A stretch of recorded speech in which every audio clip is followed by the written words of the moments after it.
Hi friends, welcome to Little Ukes. It's time to learn a new chord. Today we're going to be learning our A minor chord, and this chord can be found on the 2nd fret of the 4th string. I have a yellow sticker there. Let's go ahead and try to play it. First, to make a number 1 with your finger, we're going to take that first finger and position it on the 2nd fret of the 4th string, making sure not to accidentally squeeze over the other strings, but making a curved hand so that we can clear the first 3 strings and only press down on the 4th string. It sounds like this. It's a beautiful mellow sound. I like to call this chord mellow yellow.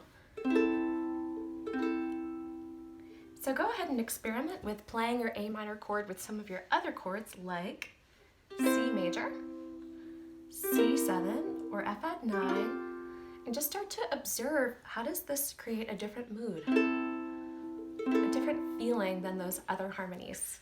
Happy practicing, and we'll be back very soon with some 1-chord A minor songs, and I can't wait to play with you again soon.